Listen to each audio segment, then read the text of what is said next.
আল্লাহ তাআলা বলেন ইন্না আউওয়ালা বাইতিন উদিআ লিন-নাস, আমি সমগ্র মানব জাতির জন্য সর্বপ্রথম যে ঘর নির্ধারণ করেছি, যে ঘর আমি রব্বুল আলামিন বানিয়েছি, লাল্লাযী বিমাক্কাতা মুবারাকান ওয়া হুদাল লিল আলামিন, ওই ঘরটি হলো মক্কায় অবস্থিত আমার ঘর, ঘরে বাইতুল্লাহ।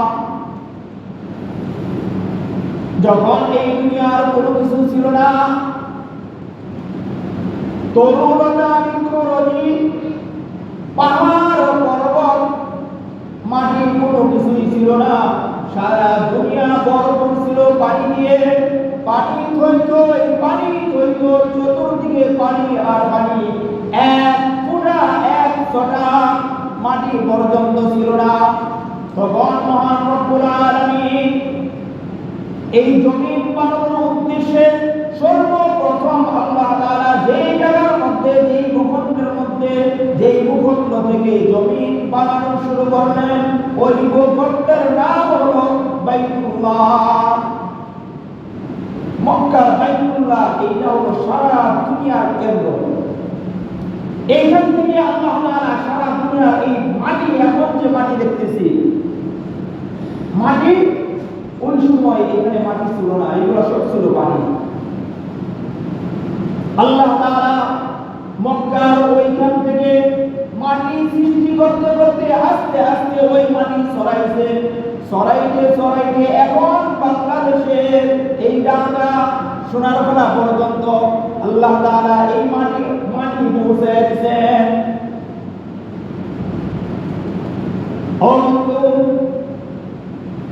এই মাটি সারা দুনিয়ার মধ্যে যখন আল্লাহ তাআলা মাটিকে স্থির করে দিলেন, এরকম ভাবে বিছিয়ে দিলেন, মাটি বিছিয়ে দেওয়ার পর মাটি এখন তরতরায় কাঁপতে থাকে।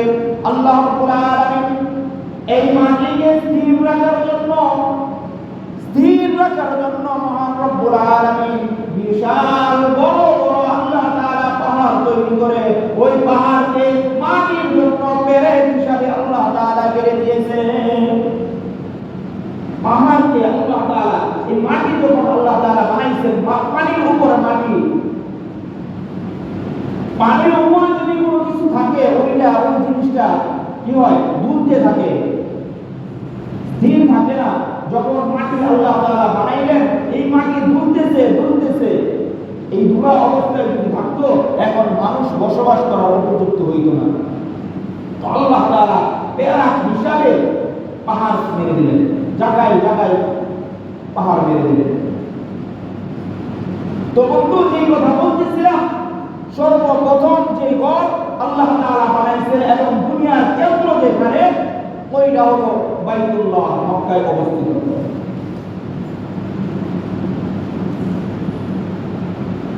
আল্লাহ রাব্বুল আলামিন এই বাইতুল্লাহ বানানোর পর আল্লাহ রাব্বুল আলামিন আদম আলাইহিস সালাতু ওয়াস সালামকে বানাইলেন। আদম আলাইহিস সালাতু ওয়াস সালামকে বানানোর পর আল্লাহ তাআলা আদম আলাইহিস সালামকে এই জমিনে প্রেরণ করলেন। জমিনে আদম এবং মা হাওয়া দুইজন দৌড়াইতে এক পর্যায়ে আরাফার ময়দানে গিয়ে আম্মা এবং বাবা দুইজনই ওইখানে উপস্থিত, একে অপরের সাথে মিলিত হয়। অতঃপর আদম আলাইহিস সালাতু ওয়াস সালাম ওই বাইতুল্লাহ আল্লাহ রাব্বুল আলামিন ইবাদত করতে থাকেন। আল্লাহ তাআলার ইবাদত আদম আলাইহিস সালাতু ওয়াস সালাম বাইতুল্লাহ করেছেন, হযরত শীশ আলাইহিস সালাতু ওয়াস সালাম করেছেন।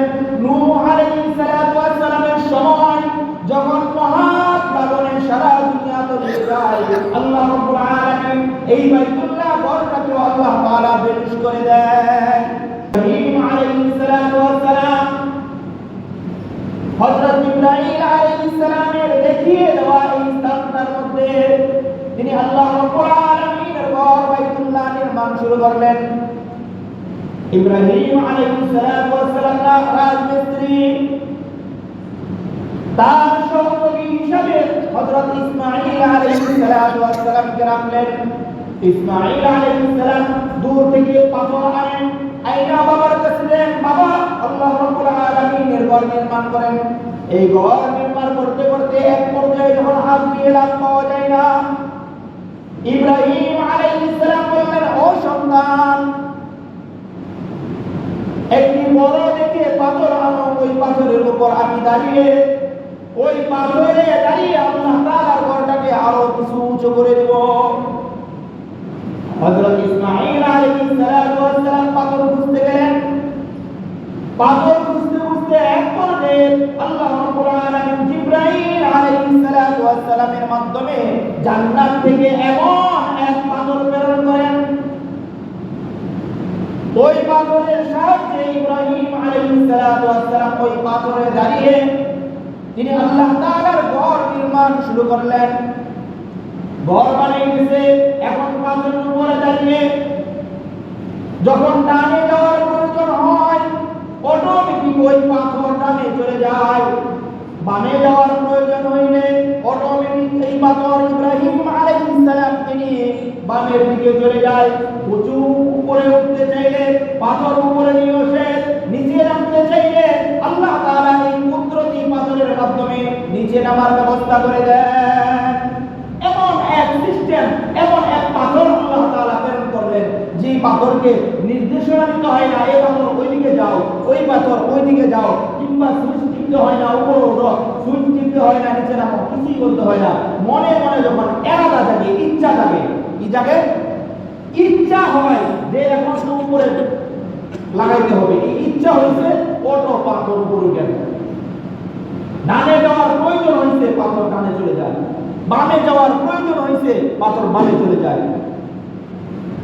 কোনো কিছু বলতে হয় না। এইভাবে যখন আল্লাহ তাআলার ঘর নির্মাণ হইল, ওই পাথরটাকে নিদর্শন হিসাবে আল্লাহ তাআলা রেখে দিলেন। এবং আল্লাহ তাআলা বলেন, ফি মাকাম ইব্রাহিম, এই খানের মধ্যে এমন একটা স্থান আছে যেটা মাকাম ইব্রাহিম, ইব্রাহিম আলাইহিস সালামের পাথরের নিদর্শন। এখন পর্যন্ত ওই পাথরের নিদর্শন রয়েছে। ওই পাথরের মধ্যে যেটা ইব্রাহিম আলাইহিস সালাম দাঁড়িয়ে কাজ করেছিলেন, তার পায়ের চিহ্ন এখন পর্যন্ত আছে। সুবহানাল্লাহ। আল্লাহ তাআলার ঘর নির্মাণ করা শেষ। সন্তান ছেলে ইসমাঈল এবং বাবা ইব্রাহিম আলাইহিস সালাম দুইজনে মিলে ঘর তৈরি করলেন। ঘর তৈরি করার পরে এখন দুইজনে ইবাদত করেন। আল্লাহ তাআলা ঘোষণা করলেন, আল্লাহ তাআলা জিবরাইলকে প্রেরণ করলেন, জিবরাইল যাও আমার ইব্রাহিমকে গিয়ে আমার নামে ঘোষণা দিতে বলো। ইব্রাহিম আলাইহিস সালামের কাছে আয়েশা জিবরাইল আলাইহিস সালাম বলতেছে, ও আল্লাহর পয়গম্বর, আল্লাহর ওলি ইব্রাহিম, আল্লাহ তাআলা বলেছেন আপনি এই পাথরের উপরে, পাহাড়ের উপরে উঠে সারা দুনিয়ার মানুষদেরকে আপনি ঘোষণা করে দেন। আল্লাহ তাআলা বলেন, ওয়াযিন ফিন্নাস, ওয়াযিন ফিন্নাস বিল হাজ্জি ইয়াতুকা রিজালান ওয়া আলা কুল্লি যামিন ইয়াতিকা মিন কুল্লি ফাজ্জিন আমিন। ও ইব্রাহিম, আমার ঘর বাইতুল্লাহ নির্মাণ শেষ। এখন আপনি আমার নামে সারা দুনিয়ার মানুষদেরকে ঘোষণা করেন, যাতে সারা দুনিয়ার মানুষ এসে এই ঘরের হজ করে যায়। ইব্রাহিম আলাইহিস সালাম বললেন, মালিক, আমি ছোট্ট একজন মানুষ, আমার গলার আওয়াজই নাই কতটুকু। আমি যখন ডাক দিব, আমার আশেপাশে ছাড়া আমার গলার কণ্ঠ এত দূর পর্যন্ত যাবে না। আল্লাহ তাআলা বলেন, ও ইব্রাহিম, আপনাকে ঘোষণা বলেছি, আপনি ঘোষণা করবেন। আপনার এই গলার আওয়াজ, আপনার এই কথা, আপনার এই আহ্বান আমি প্রত্যেকটা মানুষের কানে কানে পৌঁছে দেওয়ার দায়িত্ব আমি রব্বুল আলামিনের। পৌঁছে দিব আমি, আপনি শুধু এলান করেন, ঘোষণা করেন।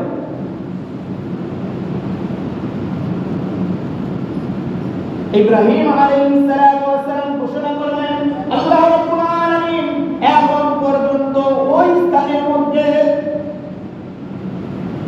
লক্ষ লক্ষ লক্ষ লক্ষ মানুষকে আল্লাহ তাআলা প্রত্যেক বছরে আল্লাহ তাআলা ওইখানে প্রেরণ করেন। কত আল্লাহর বান্দা একবার দুইবার বারবার যায়। হাদিস শরীফের মধ্যে আছে, নবী সাল্লাল্লাহু আলাইহি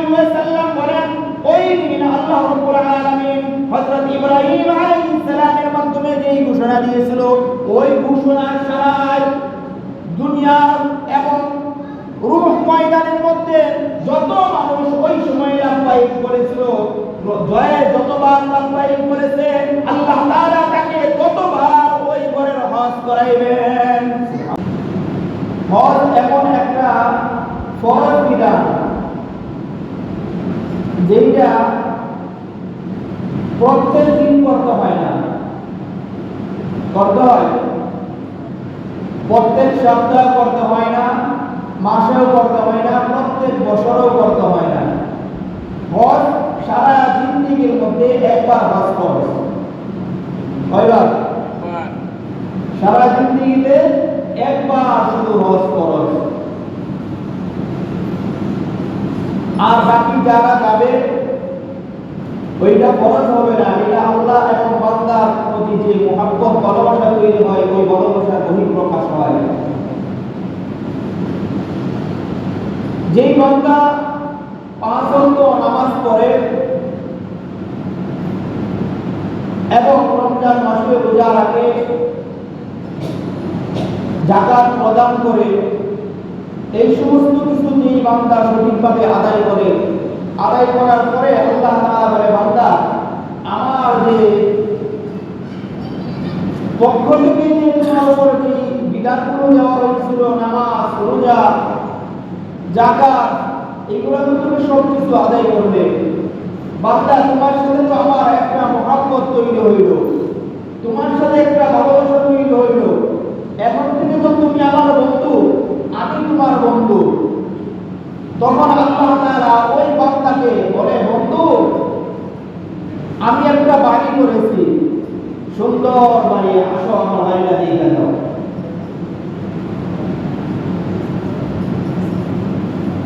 আল্লাহ তাআলা ডাকতে থাকেন। আল্লাহ রাব্বুল আলামিন এই ঘরকে হজ্জে বাইতুল্লাহ, এই বাইতুল্লাহ, এই ঘরটাকে আল্লাহ তাআলা সর্বপ্রথম ঘর হিসাবে উল্লেখ করেছেন এবং বান্দার জন্য বানাইছেন। আল্লাহ রাব্বুল আলামিন সূরা আলে ইমরানের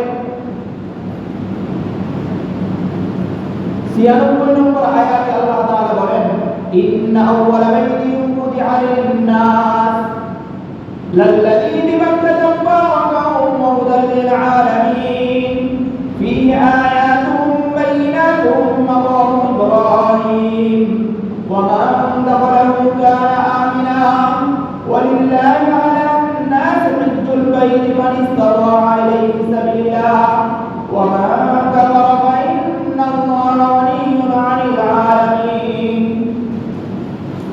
আল্লাহ তাআলা বলেন, ইন্না আউওয়ালা বাইতিন উদিআ লিন-নাস, আমি সমগ্র মানব জাতির জন্য সর্বপ্রথম যে ঘর নির্ধারণ করেছি, যে ঘর আমি রব্বুল আলামিন বানিয়েছি, লাল্লাযী বিবাক্কাতা মুবারাকান ওয়া হুদাল লিল-আলামিন, ওই ঘরটি হলো মক্কায় অবস্থিত আমার ঘর, ঘরে বাইতুল্লাহ। যখন এই দুনিয়ার কোনো কিছু ছিল না, তরুলতা বৃক্ষরোপী, পাহাড় পর্বত, মাটির কোনো কিছুই ছিল না, সারা দুনিয়া ভরপুর ছিল পানি দিয়ে। পানি থইত, এই পানি থইত, চতুর্দিকে পানি আর পানি, এক ফোঁটা, এক ছটা মাটি পর্যন্ত ছিল না। তখন মহান রব্বুল আলামিন এই জমিন বানানোর উদ্দেশ্যে সর্বপ্রথম আল্লাহ তাআলা যেই জায়গার মধ্যে, যেই ভূখণ্ডের মধ্যে, যেই ভূখণ্ড থেকে জমিন বানানো শুরু করলেন, ওই ভূখণ্ডের নাম হলো বাইতুল্লাহ। মক্কার বাইতুল্লাহ, এইটা হলো সারা দুনিয়ার কেন্দ্র। এইখান থেকে আল্লাহ তাআলা সারা দুনিয়ার এই মাটি, এখন যে মাটি দেখতেছি, মাটি ওই সময় এখানে মাটি ছিল না, এগুলো সব ছিল পানি। আল্লাহ তাআলা মক্কার ওইখান থেকে মাটি সৃষ্টি করতে করতে আস্তে আস্তে ওই মাটি ছড়াইছে, ছড়াইতে ছড়াইতে এখন বাংলাদেশের এই ডাঙ্গা সোনারপাড়া পর্যন্ত আল্লাহ তাআলা এই মাটি পৌঁছে দিয়েছেন।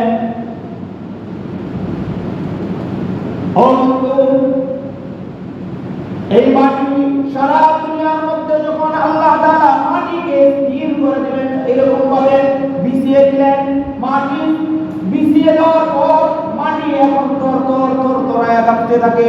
আল্লাহ রাব্বুল আলামিন এই মাটিকে স্থির রাখার জন্য মহান রব্বুল আলামিন বিশাল বড় বড় আল্লাহ তাআলা পাহাড় তৈরি করে ওই পাহাড়কে মাটির জন্য পেরেক হিসাবে আল্লাহ তাআলা কেটে দিয়েছেন। পাহাড়কে আল্লাহ তাআলা এই মাটি যখন আল্লাহ তাআলা বানাইছেন, পানির উপরে মাটি, পানির উপরে যদি কোনো কিছু থাকে ওই জিনিসটা কি হয়, দুলতে থাকে, স্থির থাকে না। যখন মাটি আল্লাহ তাআলা বানাইলেন, এই মাটি দুলতেছে, এই দুলা অবস্থায় যদি থাকতো এখন মানুষ বসবাস করার উপযুক্ত হইত না। তো আল্লাহ তাআলা পেরাক হিসাবে পাহাড় মেরে দিলেন, জায়গায় পাহাড় মেরে দিলেন। তো বন্ধু, যে কথা বলতেছিলাম, সর্বপ্রথম যে ঘর আল্লাহ তাআলা বানাইছেন এবং দুনিয়ার কেন্দ্র যেখানে, ওইটা হলো বাইতুল্লাহ, মক্কায় অবস্থিত।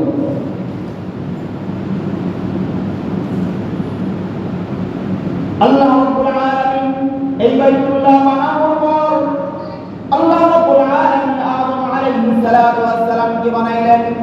আদম আলাইহিস সালাতু ওয়াস সালামকে বানানোর পর আল্লাহ তাআলা আদম আলাইহিস সালামকে এই জমিনে প্রেরণ করলেন। জমিনে আদম এবং মা হাওয়া দুইজন ঘুরতে দৌড়াইতে এক পর্যায়ে আরাফার ময়দানে গিয়ে আম্মা এবং বাবা দুইজনই ওইখানে উপস্থিত, একে অপরের সাথে মিলিত হয়। অতঃপর আদম আলাইহিস সালাম ওই বাইতুল্লাহ আল্লাহ রাব্বুল আলামিন ইবাদত করতে থাকেন। আল্লাহ তাআলার ইবাদত আদম আলাইহিস সালাম বাইতুল্লাহ করেছেন, হযরত শীশ আলাইহিস সালাম করেছেন। নূহ আলাইহিস সালামের সময় যখন মহাপ্লাবনে সারা দুনিয়া তলিয়ে যায়, আল্লাহ রাব্বুল আলামিন এই বাইতুল্লাহ ঘরটাকে আল্লাহ তাআলা বেশ করে দেন। সারা দুনিয়া যখন তলিয়ে যায় তো আল্লাহ তাআলা এই বাইতুল্লাহকে অদৃশ্য করে দেয়। বাইতুল্লাহ অদৃশ্য হয়ে যায়। আল্লাহ তাআলা নূহ আলাইহিস সালামকে ওহীর মাধ্যমে জানিয়ে দেয়, ও নূহ, আমার ঘর বাইতুল্লাহ অমুক জায়গায় অবস্থিত, তুমি যাও, তোমার এই বস্তিতে যারা আছে তাদেরকে সবাইকে নিয়ে তুমি আমার ঘরটাকে তওয়াফ করে এসো। তো নূহ আলাইহিস সালাম এসে বাইতুল্লাহ যেখানে ছিল ওর চতুর্দিকে কিস্তির মাধ্যমে তিনি তওয়াফ করে চলে গেলেন। অতঃপর এই অবস্থায় ছিল বাইতুল্লাহ, আল্লাহ তাআলা আর প্রকাশ করে নাই। সর্বশেষ হযরত ইব্রাহিম খলিল আলাইহিস সালামকে আল্লাহ রাব্বুল আলামিন যখন মক্কায় প্রেরণ করেন, ইব্রাহিম আলাইহিস সালাম মক্কা আসার পরে মক্কায় অবস্থান থাকতেছে,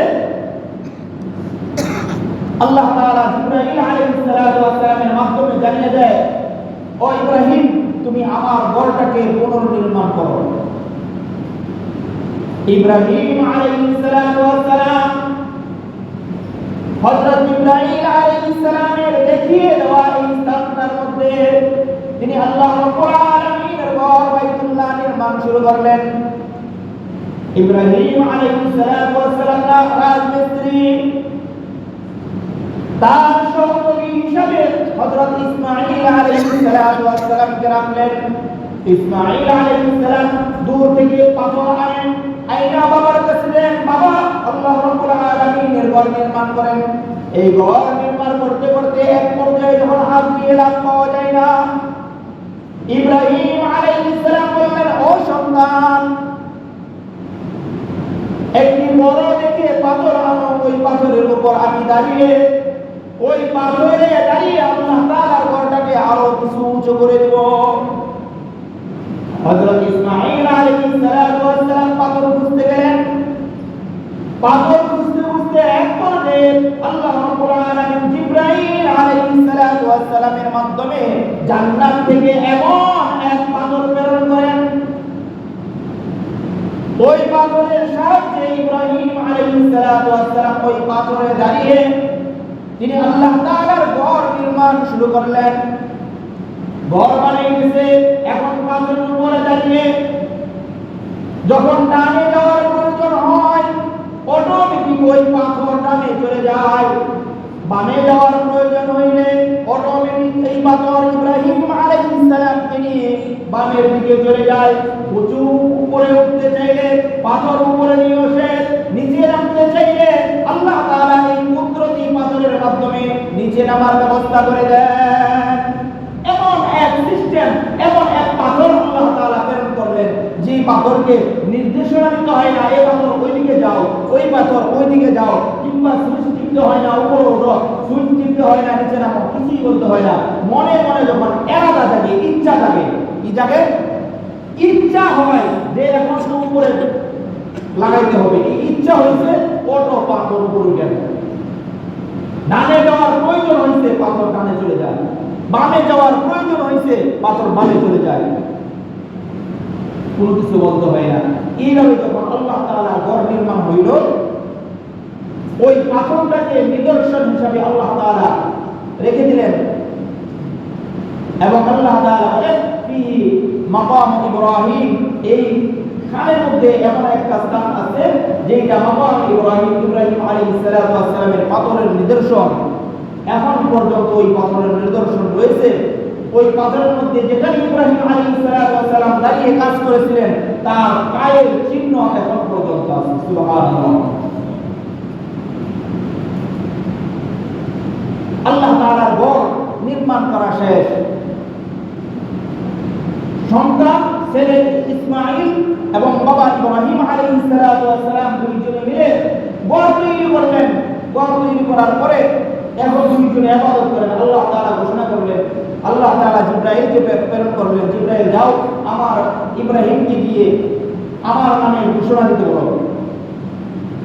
ইব্রাহিম আলাইহিস সালাতু ওয়াস সালামের কাছে আয়েশা জিবরাইল আলাইহিস সালাম বলতেছে, ও আল্লাহর পয়গম্বর, আল্লাহর খলিল ইব্রাহিম, আল্লাহ তাআলা বলেছেন আপনি এই পাথরের উপরে, পাহাড়ের উপরে উঠে সারা দুনিয়ার মানুষদেরকে আপনি ঘোষণা করে দেন।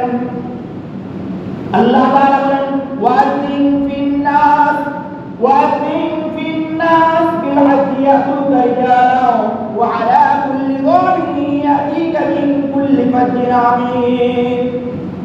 ও ইব্রাহিম, আমার ঘর বাইতুল্লাহ নির্মাণ শেষ, এখন আপনি আমার নামে সারা দুনিয়ার মানুষদেরকে ঘোষণা করেন যাতে সারা দুনিয়ার মানুষ এসে এই ঘরের হজ করে যায়। ইব্রাহিম আলাইহিস সালাম বললেন, মালিক,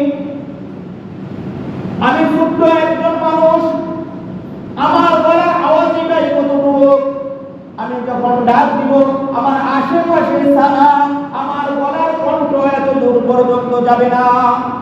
আল্লাহ তাআলা বলেন, ও ইব্রাহিম, আপনাকে ঘোষণা বলেছি আপনি ঘোষণা করবেন, আপনার এই গলার আওয়াজ, আপনার এই কথা, আপনার এই আহ্বান আমি প্রত্যেকটা মানুষের কানে কানে পৌঁছে দেওয়ার দায়িত্ব আমি রব্বুল আলামিনের। পৌঁছে দিব আমি, আপনি শুধু এলান করেন, ঘোষণা করেন।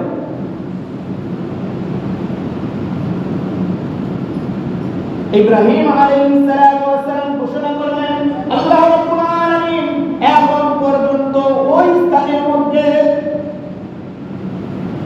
লক্ষ লক্ষ লক্ষ লক্ষ মানুষকে আল্লাহ তাআলা প্রত্যেক বছরে আল্লাহ তাআলা ওইখানে প্রেরণ করেন। কত আল্লাহর বান্দা একবার দুইবার বারবার যায়। হাদিস শরীফের মধ্যে আছে নবীজি সাল্লাল্লাহু আলাইহি ওয়াসাল্লাম বলেন, ওই দিন আল্লাহ রাব্বুল আলামিন হযরত ইব্রাহিম আলাইহিস সালামের মাধ্যমে যেই ঘোষণা দিয়েছিল, ওই ঘোষণার সারায় দুনিয়ার এবং রূহ ময়দানের মধ্যে যত মানুষ ওই সময় লাফাইক করেছিল, জয়ে যতবার লাফাইক করেছে আল্লাহ তাআলা তাকে ততবার ওই ঘরের হজ করাইবেন। সুবহানাল্লাহ। যে যতবার লাফাইক করেছে কতবার কি করবেন, মানুষ যাবে, দলে দলে মানুষ যাবে।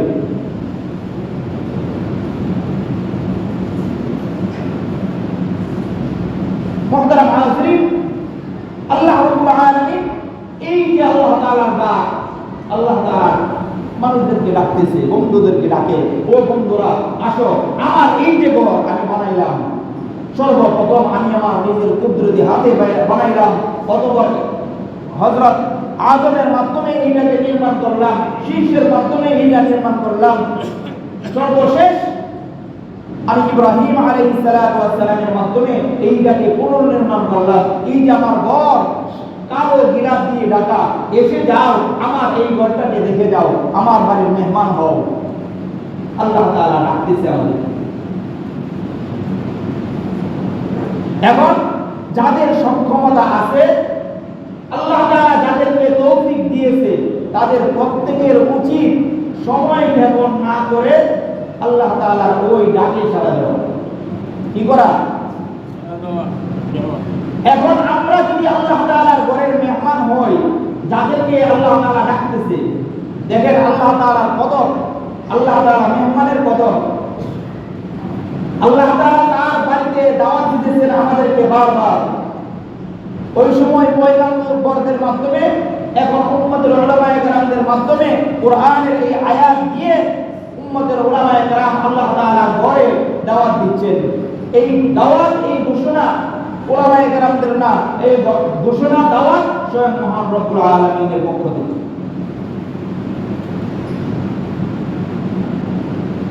যাদেরকে আল্লাহ তাআলা ধন সম্পদ টাকা পয়সা দিয়েছে, টাকা পয়সা দান করেছে আল্লাহ তাআলাই, এখন আল্লাহ তাআলা আপনাকে ডাকছে, আপনি যদি মনে করেন, চিন্তা করেন আমার ওইখানে গেলে ৬-৭ লাখ টাকা চলে যাবে, নষ্ট হয়ে যাবে, তাহলে এইটা আপনার ভুল। হজ এবং উমরার মাধ্যমে কখনো মানুষ দরিদ্র হয় না, গরিব হয় না, বরঞ্চ যে যতবার হজ উমরা করে আল্লাহ তাআলা তাকে তার চেয়েও বেশি আল্লাহ তাআলা দান করেন। فإنهما ينفيان الفقر والذنوب, যে হজ এবং উমরা বারবার করে আল্লাহ তাআলা তার ধন দৌলতের মধ্যে বরকত দান করেন এবং তার গুনাহগুলোকে আল্লাহ তাআলা মুছে দেন। এইটা নবী সাল্লাল্লাহু আলাইহি ওয়াসাল্লামের হাদিসের কথা।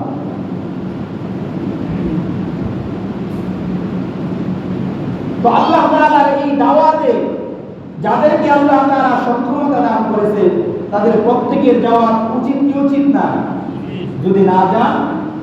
যদি না যান কাল ক্ষেপণ করেন, আল্লাহ তাআলা হয়তোবা আপনার এই সম্পদ, এখন যে সম্পদ আল্লাহ তাআলা দান করেছে, ওই সম্পদকে ধ্বংস করে দেবেন, আর না হয় এমন পরিস্থিতি সৃষ্টি করবেন আর যাওয়ার তৌফিক আপনার হবে না।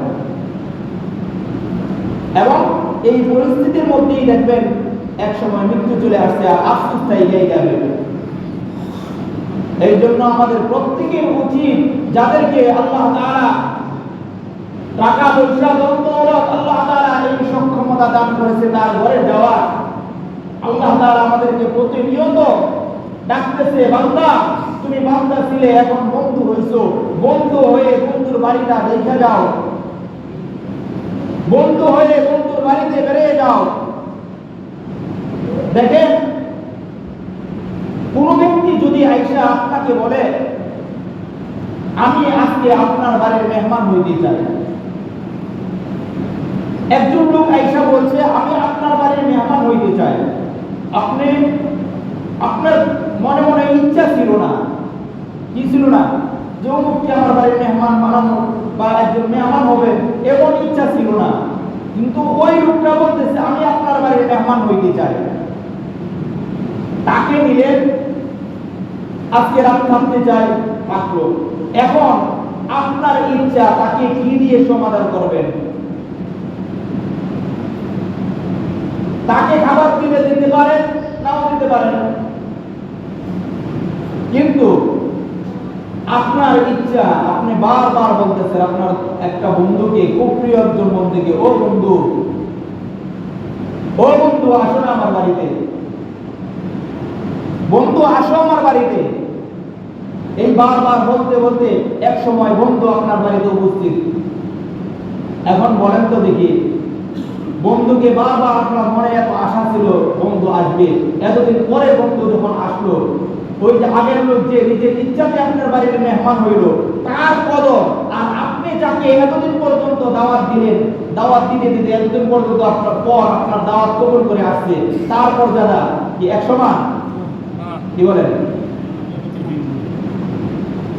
আরে সে তো নিজে থেকে মেহমান হয়েছে, আর আমার বন্ধুকে বারবার বললাম, কত বললাম, আসতে চাই, একদিন পরে আসলো। ওই সময় মন চায় বন্ধুকে সব প্রচার করে দেই, যত মেহমানদারি আছে সব কিছু দিয়ে আল্লাহ তাআলা এমনি ভাবে যাদেরকে ধন সম্পদ আল্লাহ তাআলা দান করেছেন, তাদেরকে বারবার বারবার আল্লাহ তাআলা ডাকতেছে, আসো আসো আসো আসো। এই যে বারবার ডাকতেছে, এই ডাকে যদি সাড়া দেন, তাহলে আপনার আমার জন্য আল্লাহ তাআলার পক্ষ থেকে মহা বড় পুরস্কার অপেক্ষা করতেছে।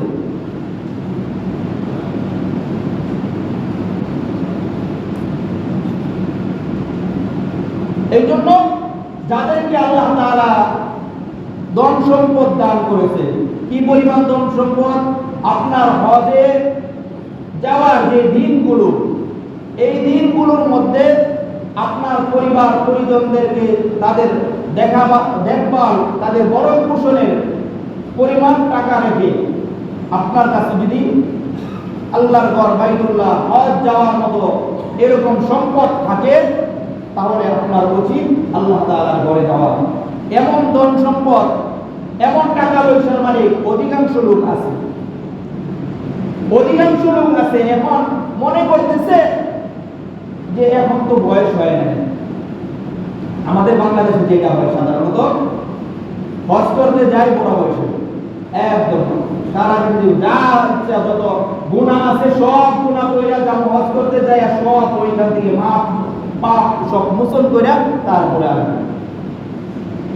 কইলে আর কিছু দান্দা, আরো কিছুদিন দান্দা করে তারপরে যাব হজ করতে, একবার হজ করে সব সাফ করে চলে আসবে।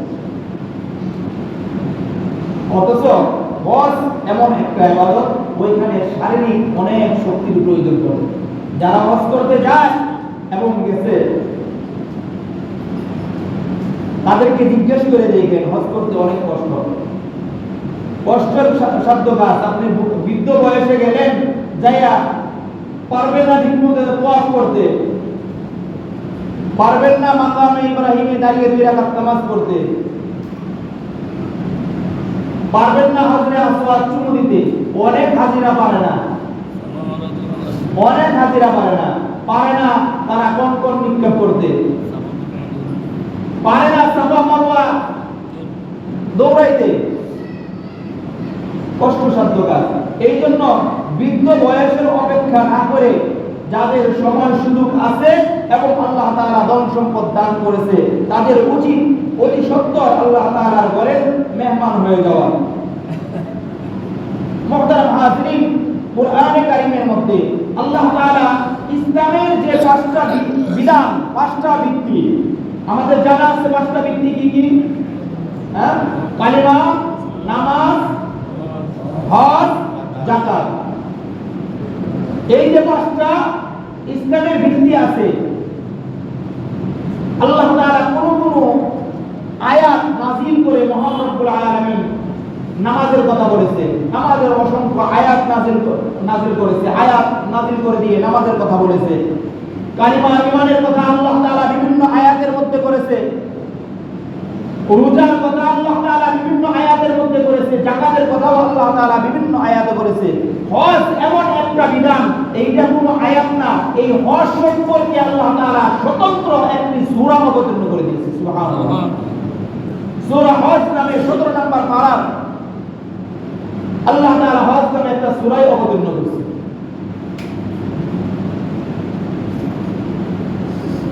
সূরাতুল ঈমান নামে কোনো সূরা নাই, সূরাতুস সালাত নামে কোনো সূরা নাই, সূরাতুস সিয়াম নামেও কোনো কি নাই, সূরা নাই, সূরাতুজ যাকাত নামেও কোনো সূরা আল্লাহ তাআলা অবতীর্ণ করে নাই। কিন্তু সূরাতুল হজ, এই সূরাতুল হজ, হজ নামে আল্লাহ তাআলা স্বতন্ত্র একটি সূরা আল্লাহ তাআলা অবতীর্ণ করে দিয়েছেন। এবং এই সূরা যখন তেলাওয়াত করবেন, আপনি যখন পড়বেন 17 নম্বর পারা 10 নম্বর পৃষ্ঠায় একদম শেষের দিকে থেকে শুরু হয়েছে। এই সূরাটা শুরু হয়েছে আল্লাহ তাআলা কিয়ামত দিয়ে শুরু করছে। কি দিয়ে শুরু করছে? সূরার নাম কি? হজ। সূরার নাম কি? সূরা হজ। 10 নম্বর পারা 17 নম্বর পারা 10 নম্বর পৃষ্ঠা আল্লাহ তাআলা শুরু করছে কিয়ামত দিয়া। সূরার নাম কি? হজ। শুরু করছে কি দিয়া? কিয়ামত দিয়া। কিয়ামত দিয়া। সূরা হজ কিয়ামত দিয়ে শুরু করছে, কারণ কি? মুফাসসিরিন কেরামগণ এর বিভিন্ন ব্যাখ্যা করছে। এর একটা ব্যাখ্যা এমন, আমি আয়াত তেলাওয়াত করি তাহলে বুঝতে পারবেন আল্লাহ তাআলা কি বলতেছে। বিসমিল্লাহির রহমানির রহিম। ইয়া আইয়ুহান নাসু তাকু রাব্বাকুম ইন্না যালজালাতাস সাআতি শাইউন আযীম।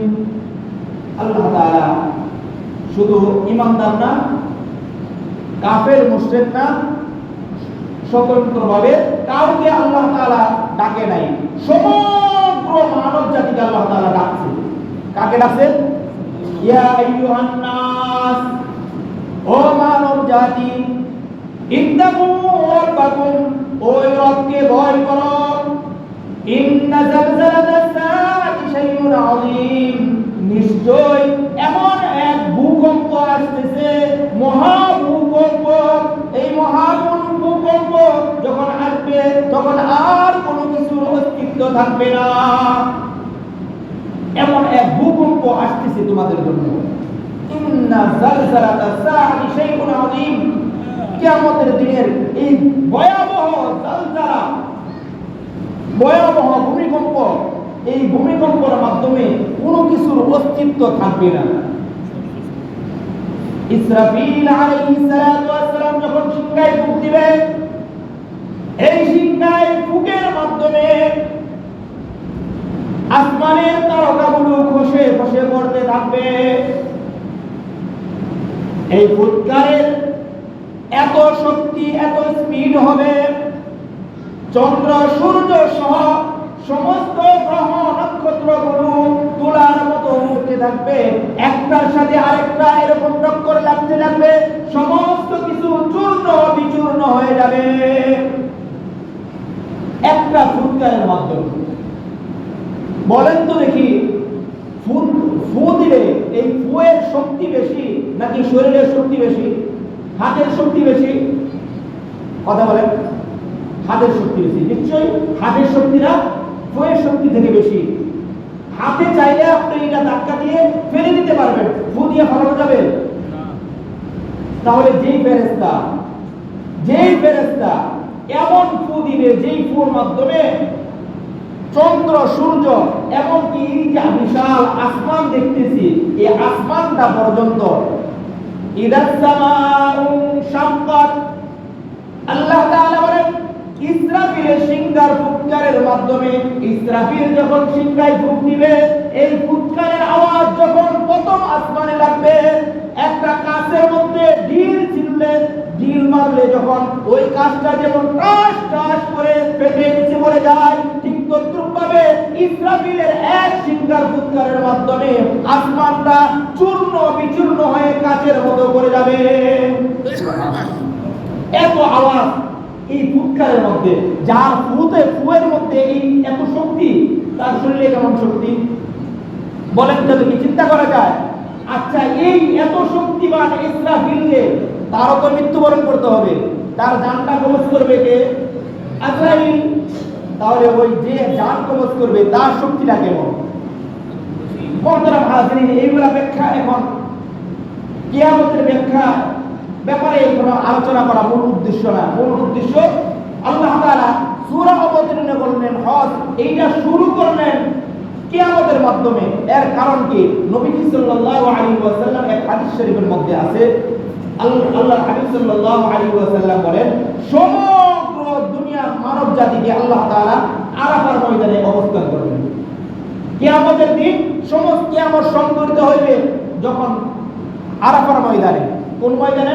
আরাফাত। কিয়ামতের ময়দান অবস্থিত, আমরা যেখানে এখন আরাফার ময়দান হাজিরা একত্রিত হয়, এই মাঠটাই হবে কিয়ামতের মাঠ। কোন মাঠ? আরাফাত মাঠ।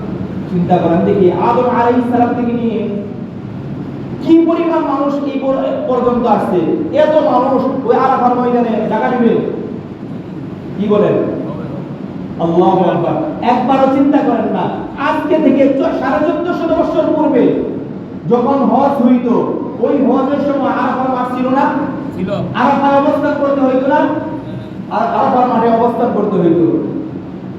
তাহলে নবীজি সাল্লাল্লাহু আলাইহি ওয়াসাল্লাম বিদায় হজে আরাফায় অবস্থান করেন নাই? 100 লক্ষ সাহাবী ছিল তখন। কত ছিল? 100 লক্ষ সাহাবী ছিল। আমরা এগুলো চিন্তা করি না, 100 লক্ষ ওই সময় ছিল। আর এখন কয়জন? হ্যাঁ, কোটির উপরে ছাড়ায় যায়। ওই সময় 100 লক্ষ মানুষ জায়গা নিছে।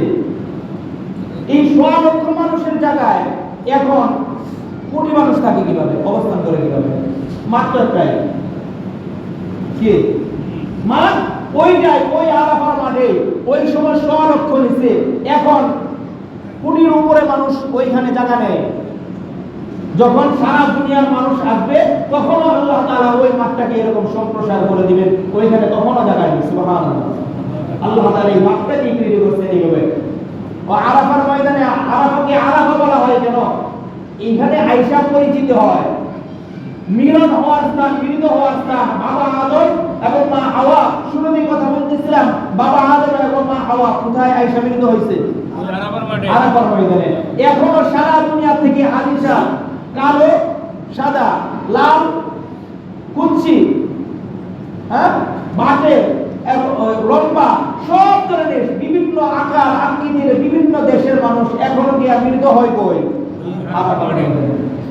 কিয়ামতের ময়দান যখন হবে তখন সারা দুনিয়ার মানুষ ওইখানে গিয়ে অবস্থান করবে, ওইখানে গিয়ে তাদের কি হবে? মিলিত হবে, মিলন হওয়ার স্থান। তো মুফাসসিরিন কেরামগণ বলেন, এই যে সূরা হজ শুরু হইল, এই সূরা হজের মধ্যে আল্লাহ তাআলা কিয়ামত দিয়ে শুরু করলেন, কারণ হলো কিয়ামতের সাথে আরাফার ময়দানের একটা যোগ সাদেশ রয়েছে, একটা সম্পর্ক রয়েছে। আল্লাহ রাব্বুল আলামিন এই সূরা হজের মধ্যেই সমগ্র মানব জাতিকে তার উপরে হজ করার জন্য আল্লাহ তাআলা আহ্বান করেছে। মুহতারাম হাজিরিন, হজ সম্পর্কে আরো দীর্ঘ আলোচনা আছে। হজের বিধান, হজ করলে কি ফায়দা, না করলে কি পরিমাণ লস, কি পরিমাণ ক্ষতি, ইনশাআল্লাহ আগামীতে এইগুলা নিয়ে আলোচনা করা হবে। এখনো যাদের আল্লাহ তাআলা যাদেরকে ধন সম্পদ দান করেছে, নিয়ত করি এই বছর যেহেতু আর পারলাম না, নিবন্ধন করে রাখবো আগামী বছর যাতে আমি এই হজটা সম্পন্ন করতে পারি। আল্লাহ রাব্বুল আলামিন সকলকে তার ঘর হজ্জে বাইতুল্লাহ আদায় করার তৌফিক দান করুক। আমিন।